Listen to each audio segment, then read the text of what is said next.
বিসমিল্লাহির রহমানির রহিম। সুধী দর্শক, কেমন আছেন সবাই? আশা করি ভালোই আছেন। আজকে আমরা হাঁস নিয়ে একটু হাঁসফাঁস করব। চারিদিকে হাঁসের জয়ধ্বনি, সবাই হাঁস নিয়ে ব্যস্ত। হাঁস অনেক প্রকারের, কিন্তু আমরা যখন খাই, আর বাংলাদেশে যখন খাই, বেশিরভাগ সময় আমরা পাতি হাঁসটাই খাই।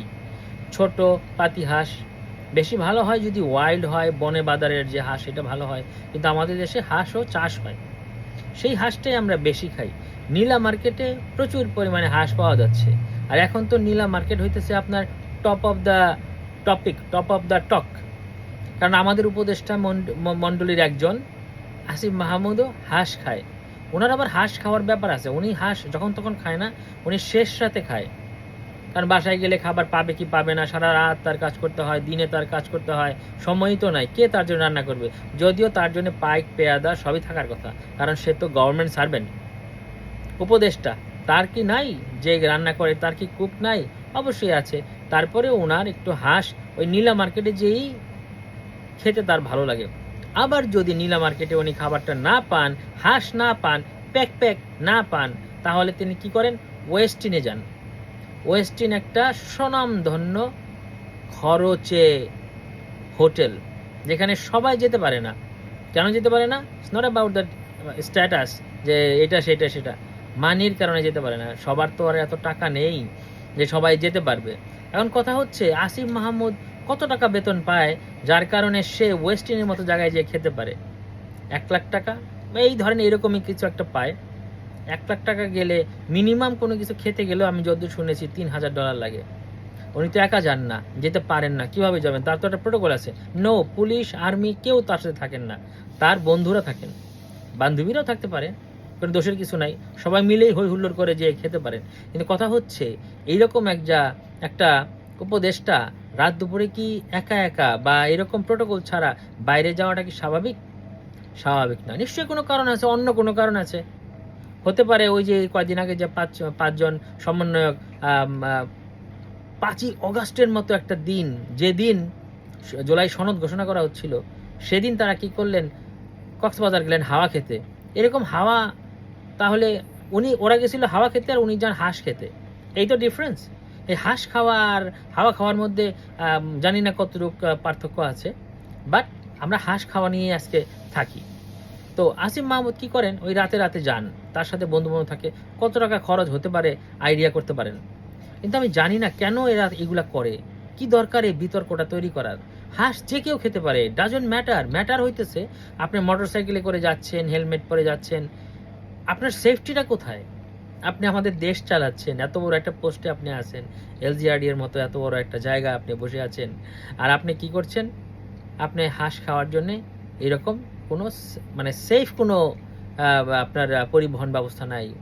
আপনার আশেপাশে যারা আছে তারা নিশ্চয়ই, অবশ্য যদিও আপনার কাছে অস্ত্র আছে, সো আমরা তো জেনেই গেছি আপনি অস্ত্র নিয়ে ঘোরেন, আপনার ম্যাগাজিন পাওয়া যায় আপনার লাগেজে, আপনি প্লেনে উঠলে আপনি ভুলে যান, আসিফ মাহমুদ ভুলে যায়। তো এটা তো একটা বড় বিষয় যে তার আসলে প্রোটোকলের দরকার হয় না, কারণ তার কাছে নিজের কাছে অস্ত্র আছে। তাহলে বন্ধু বান্ধবদের কাছে থাকতে পারে। এখন বলতে পারেন যে হয়তো আসিফ মাহমুদ হয়তো নিজে খায় না, বন্ধু বান্ধব খাওয়ায়। তাহলে চিন্তা করেন, তার লেভেলটা চিন্তা করেন। চোর কি করে? চোরের সাথে মেশে। জ্ঞানী কি করে? জ্ঞানীর সাথে মেশে। যে বড়লোক বড়লোকের সাথে মেশে। ক্ষমতাধরের সাথে মেশে। আসিফ মাহমুদ এখন ক্ষমতাধর, তারও টাকা আছে, 1 লাখ কামায় বাবা। মামা 1 লাখ করে এখন কামাচ্ছে। কয়দিন আগে সে এই আন্দালিব পার্থ, আমাদের আরেক বড় ভাই, সে কমেন্ট করেছিলেন, আগে ভাত খুঁজতো ক্যান্টিনে, এখন হাঁস খোঁজে ওয়েস্টিনে। ব্যাপারটা এরকম না? আগে ভাত খুঁজতে হইতো, এখন আর খুঁজতে হয় না। তার মানে সে বড়লোক হয়ে গেছে। তার আশেপাশে যারা থাকে তারাও বড়লোক। তার পকেটে অস্ত্র থাকে, তার আশেপাশে যারা থাকে তাদের অস্ত্র থাকে নিশ্চয়ই। এই জন্যই তার প্রোটোকলের দরকার হয় না। সে নর্মালি ঘুরে ফিরে বেড়াচ্ছে।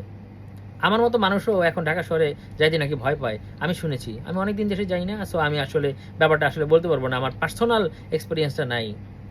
যেখানে রাস্তাঘাটে বেরোয়ই মানুষের চিন্তায় এইটা সেটার মধ্যে পড়ে, আর উনি সেখানে ঘুরে বেড়াচ্ছে, কারণ ওনার কাছে তো অস্ত্র থাকে। আমরা তো জানি তার লাইসেন্স করা অস্ত্র আছে। আর যেহেতু যে বললাম, যে যার সাথে মেশে তার আশেপাশে যারা তারা ওই রকমই। তারা সে এখন আসিফ মাহমুদ এখন ক্ষমতাধর, আশেপাশে যারা থাকে তারাও ক্ষমতাধর, তাদেরও পয়সা আছে। সো টাকা নিয়ে কোনো ব্যাপার না।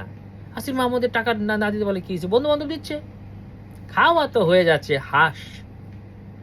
আর যেটা হচ্ছে আমাদের জনগণের, আর আমরা চিন্তায় আমাদের হইতেছে বাস। উনি খায় হাঁস, জনগণের হইতেছে বাস। আমরা এই বাসটা চাই না। আপনি কি খান আমাদের দেখার বিষয় না, কি করেন দেখার বিষয় না। যদি ওই চাঁদাবাজি যখন হচ্ছে, আমাদের ওই যে অপু যখন এসে আপনার কথা বলছে, এই উপদেষ্টা মহোদয়ের কথা বলছে, আসিফ মহোদয়ের কথা বলছে, তখন আপনার স্টোরি বানাচ্ছেন আমরা হাঁস খেতে গিয়েছিলাম।